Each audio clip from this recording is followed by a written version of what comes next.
They told you karma is simple, that if you do good, good will follow. But the universe is not that naive.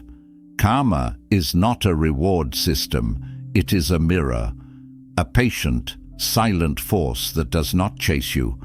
It waits for you to face yourself. Most people misunderstand karma because they only look at what they did, not who they became in the process.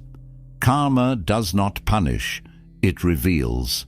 It exposes the truth you refuse to accept, the patterns you keep repeating, the energy you carry without awareness. It does not arrive when you expect it, but when you need it most, often in the form of pain, silence, or lessons dressed as loss. Life is not unfair, it is reflective. And until you understand the real nature of karma, you will keep mistaking your suffering for misfortune instead of seeing it as a message. This video is not here to scare you, it is here to awaken you. Stay with me until the end, and you will never see karma the same way again. Lesson 1. Karma doesn't punish you, it exposes you. Most people think karma exists to punish them for doing something wrong, but that's not the truth. Karma doesn't operate like some angry judge waiting to strike back. It works like a mirror, quietly reflecting who you really are, not who you pretend to be. It doesn't respond to your reputation, it responds to your energy. That's why you might find the same painful situation showing up again and again in your life. Not because life is unfair, but because something within you remains unresolved. Karma doesn't send suffering to hurt you. It sends repetition to wake you up. It keeps exposing your insecurities, your emotional wounds, your hidden triggers, all the parts of yourself you try to bury or deny. You don't attract negativity because you're unlucky. You attract it because you haven't healed. And the longer you avoid your inner work, the louder karma becomes. It speaks through broken relationships, patterns that loop, and people who push your deepest buttons. Every time you ask, "Why does this keep happening to me?" That's karma trying to make you conscious. The truth is, your pain isn't always an attack. Sometimes it's a reflection. Until you finally confront the parts of yourself you've been avoiding, karma will keep using your life as a mirror to reveal them.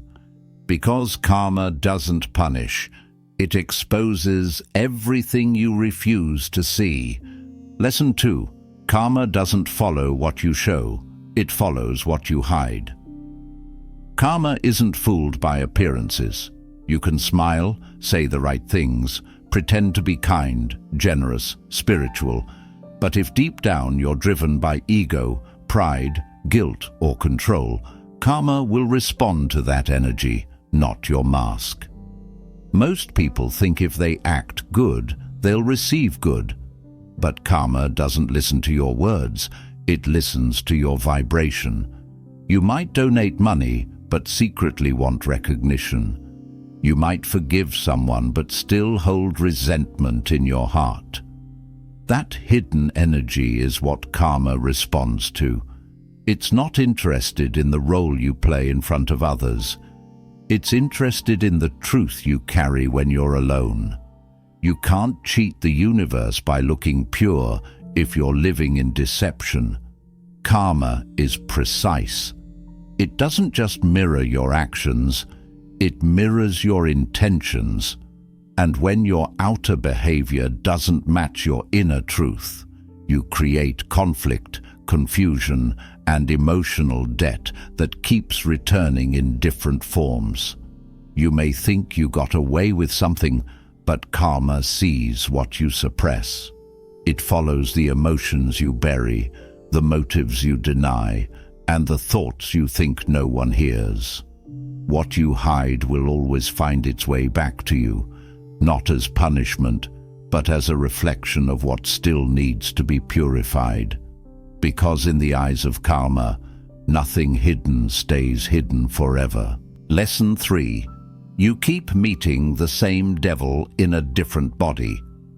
One of the most misunderstood truths about karma is this: if you don't heal what hurt you, karma will make sure you meet it again and again until you do. Different faces, different names, same pain. It's not a coincidence that you keep attracting the same type of toxic partner, the same kind of betrayal, the same emotional wounds in new situations. That's not the universe being unfair. That's karma giving you another chance to face what you refused to learn the last time. You think walking away from people means the problem is gone, but if you haven't changed what's inside you, the same situation will reappear. Karma isn't always loud or obvious. Sometimes it shows up quietly, in the form of familiar pain wearing a new disguise. A new relationship that repeats your old heartbreak. A new job that triggers your same insecurities. A new friend who drains you just like the last one did. Until you break the internal pattern, karma will keep handing you external repetition. You can change your environment, your appearance, even your circle.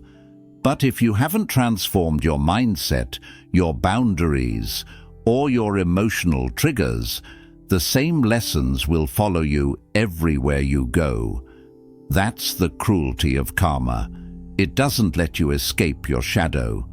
But it's also the beauty, because each time it returns, it's inviting you to evolve.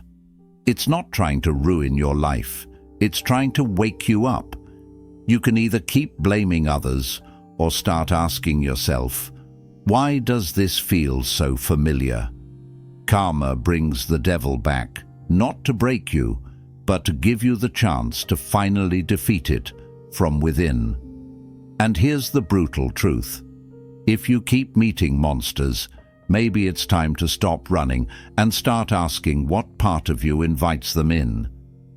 Healing isn't comfortable, but neither is living the same story in different chapters. Every repetition is a mirror, and every mirror is a chance to face yourself. Until you do, karma will keep knocking. And next time, it won't knock.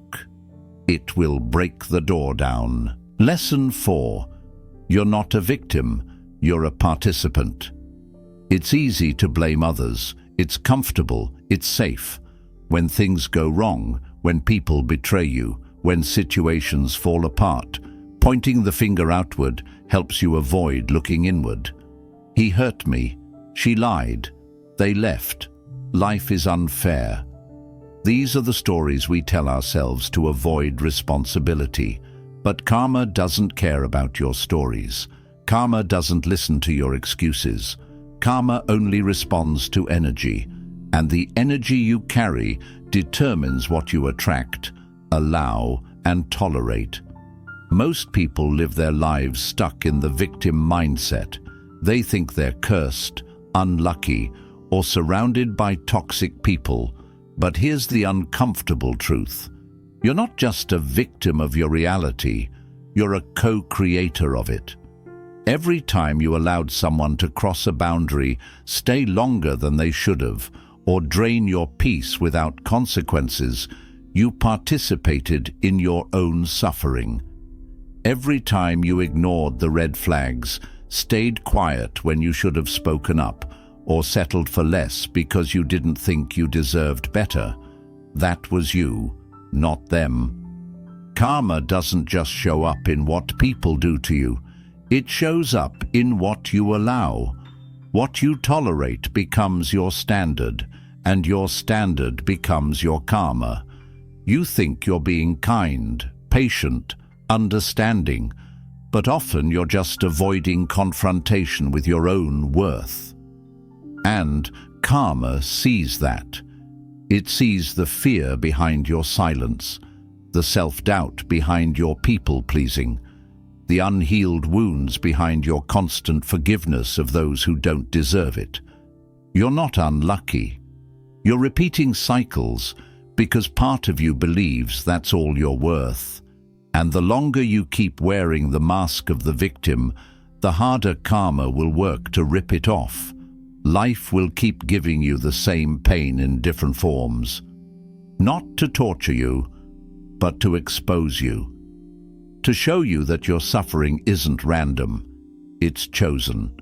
Not consciously, but energetically.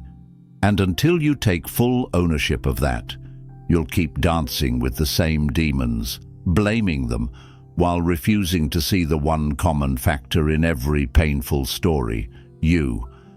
This isn't about shame, it's about awakening. Taking responsibility doesn't mean blaming yourself, it means taking your power back. Because the moment you stop pointing outward and start looking inward, everything changes. Karma doesn't want to punish you, it wants to elevate you. But it can't do that if you're hiding behind your pain, waiting to be rescued, hoping someone will finally treat you right, while you keep treating yourself like a backup plan. You think you need closure from others. You need closure from the version of yourself that kept accepting less.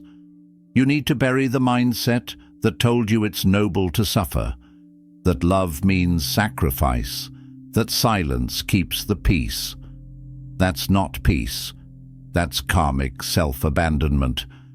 You're not just suffering, you're sustaining your own suffering with every excuse, every denial, every refusal to act on your worth. And here's the hardest part. Karma won't save you from your own decisions. It won't protect you from the consequences of your silence. It won't clean up the mess that you continue to create by refusing to evolve. Karma is not your savior, it's your reflection. And when you finally stop pretending to be helpless, you'll realize you were never weak. You were just afraid of how powerful your choices actually are. You're not cursed, you're conditioned to believe pain is normal, that chaos is love, that endurance is strength. But those beliefs are your karmic wounds, and you keep reliving them because you've mistaken them for identity. But you can't grow while clinging to an identity that was shaped by trauma, fear, or survival. At some point, you have to decide, do I want to stay the same, or do I want to heal? Karma doesn't bring you what you want, it brings you what you are. So if your reality is filled with pain, manipulation, betrayal, or disrespect, it's time to stop asking, why are people doing this to me? And start asking, why am I allowing this? Why am I participating in this cycle again and again? Every choice you make, from the people you keep to the standards you set, sends out a signal. That signal is your karma. So no, you're not just a victim, you're a participant, a co-author, and the day you take full responsibility is the day karma shifts. Not because you became perfect, but because you finally became aware. And awareness is what breaks the cycle. Lesson 5. The pain you avoid becomes the life you live. We live in a world where avoidance is normalized. Distract yourself, stay busy, escape your feelings, push the pain down, fake a smile, and pretend you're fine. But what you suppress doesn't disappear, it festers. And karma is deeply tied to this truth. The more you avoid something, the more it controls your life. Pain is not meant to be hidden. It's meant to be heard, processed, and transformed. But most people run from it, and in doing so, they build their reality on emotional landmines, waiting to explode at the slightest trigger. This is where karma becomes cruel, not because it wants to hurt you, but because it has to wake you up. Every time you avoid a wound, karma creates situations that force you to face it. That failed relationship, That wasn't about the other person. That was karma revealing your abandonment issues. That job you lost. That wasn't misfortune. That was karma showing you your fear of instability and your attachment to validation. What you refuse to feel will always show up in a louder form, and it will hurt more, not because life is unfair, but because you've ignored its whispers for too long. In Buddhism, there's a powerful teaching.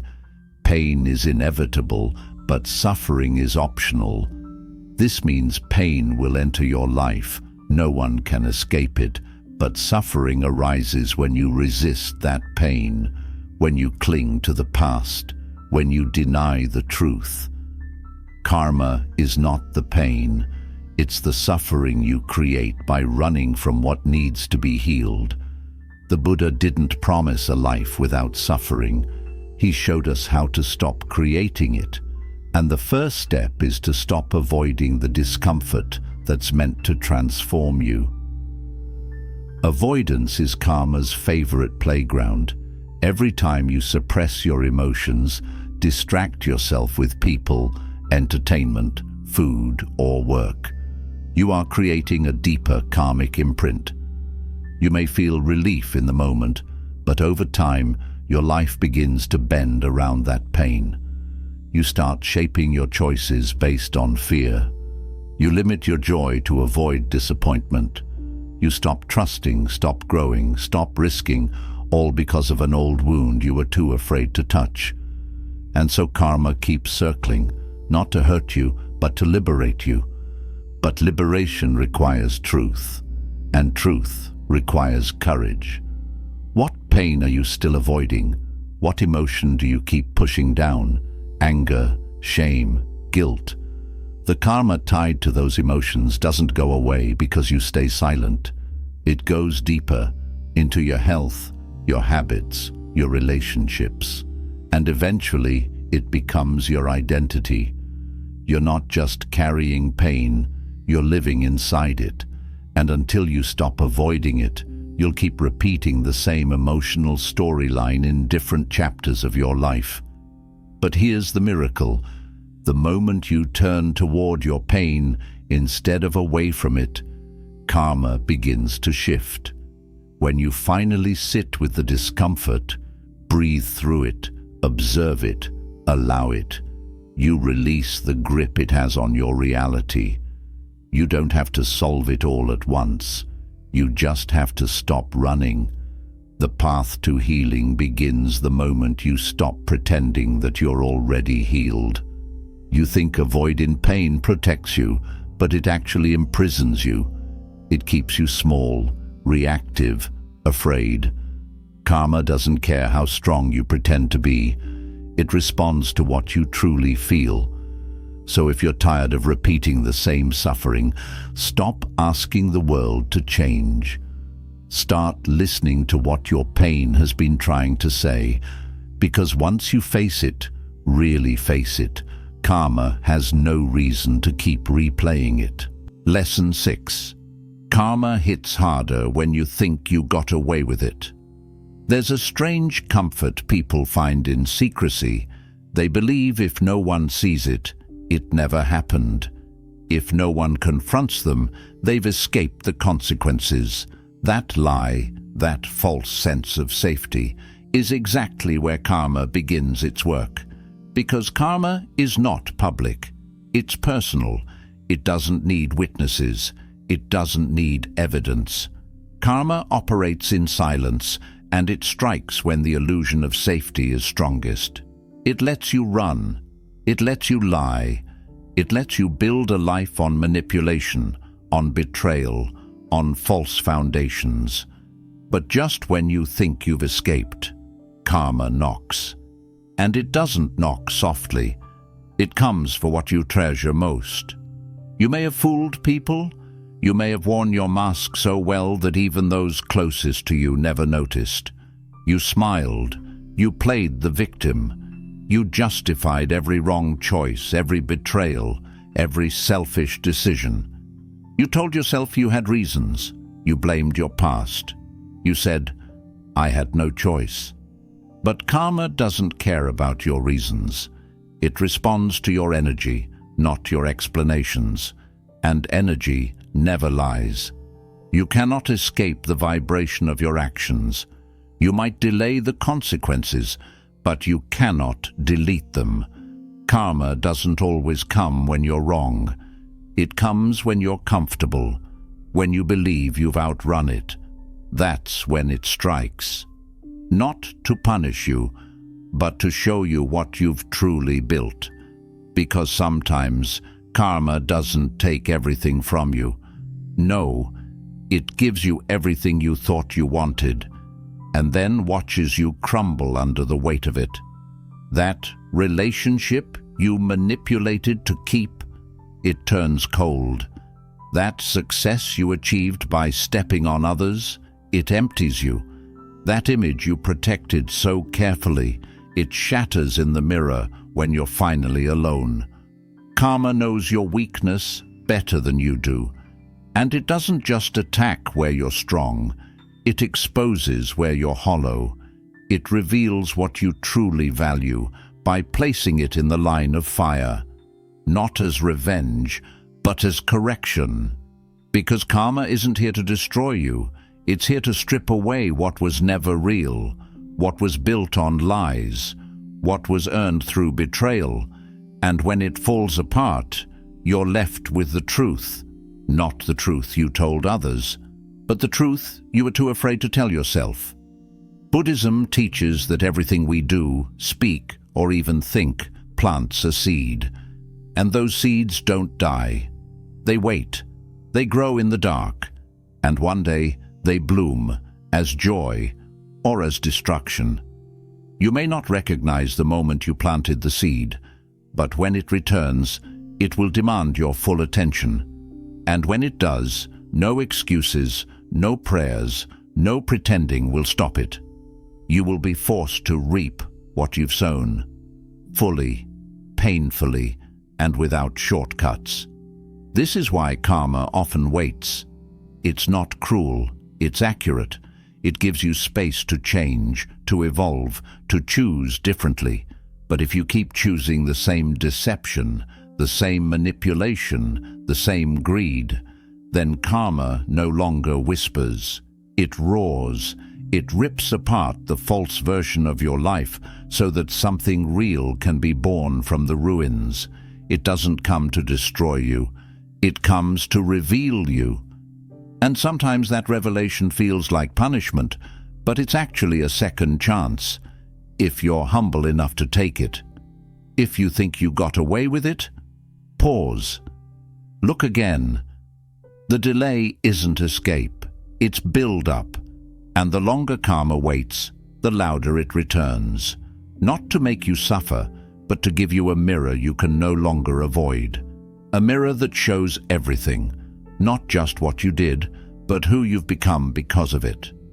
The scariest part: you may not lose everything. Karma might let you keep it, the job, the money, the relationship, the fame, and simply remove the soul from it. You'll wake up one day surrounded by everything you thought you wanted and feel absolutely nothing. That numbness, that emptiness, that's karma too. Lesson 7. Karma isn't cruel, it's what you deserve. Most people want karma to be kind. They want it to be fair, forgiving, soft. They want to believe that as long as they apologize or regret what they did, karma will somehow go easy on them. But karma doesn't deal in apologies. It deals in alignment. It doesn't care what you say you've learned. It cares who you are now, in silence, when no one's watching. That's why karma feels cruel to those who are disconnected from their actions. But karma isn't cruel. It's just brutally honest. The life you're living right now, the peace or chaos you feel, is not random. It's not just circumstance. It's karma unfolding in real time. Every reaction, every response, every moment you refuse to change, it's all shaped your current reality. And if that reality is heavy, chaotic, painful, maybe it's not because life is against you. Maybe it's because life is giving you exactly what your energy has been silently attracting all along. The world doesn't punish you, it reflects you, and sometimes that reflection is ugly. You pray for peace while carrying resentment. You ask for love while living in fear. You want growth without letting go. But karma doesn't listen to your wants. It listens to your truth. And if your truth is rooted in bitterness, control, ego, or avoidance, then no matter how good you try to act on the surface, your karma will always match your shadow, not your mask. Buddhism teaches us that we are the owners of our actions, the heirs of our actions, born of our actions, related to our actions, and supported by our actions. Whatever we do, with body, speech, or mind, that is what we inherit. You cannot outrun what you are. You cannot cheat the mirror. You can lie to others. You can lie to yourself. But karma responds to the truth beneath the lie. And it doesn't flinch when it delivers what you've earned. This is why some people seem to suffer deeply despite appearing nice. Because karma isn't measuring personality, it's measuring energy. And many people are kind only when it benefits them. They give with strings attached. They love with expectations. They forgive with resentment in their hearts. And they wonder why their life still feels stuck. Karma doesn't reward performance. It rewards purity.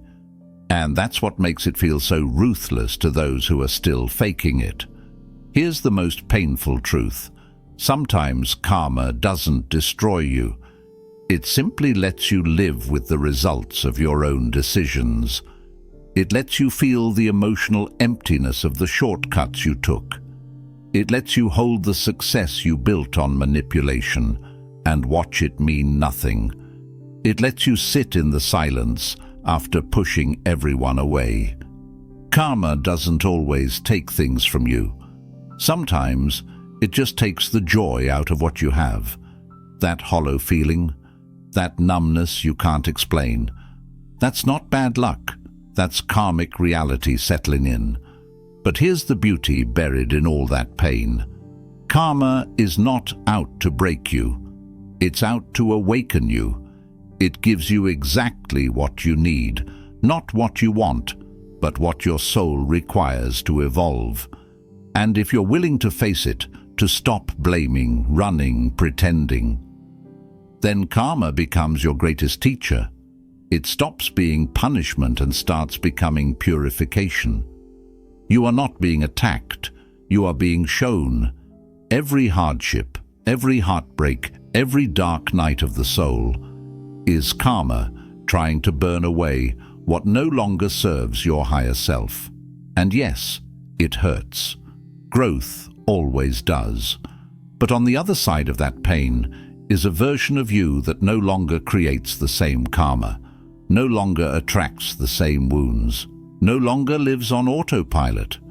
What is my life reflecting back to me? Not what I say, not what I post, not what I pretend to be, but what I really am.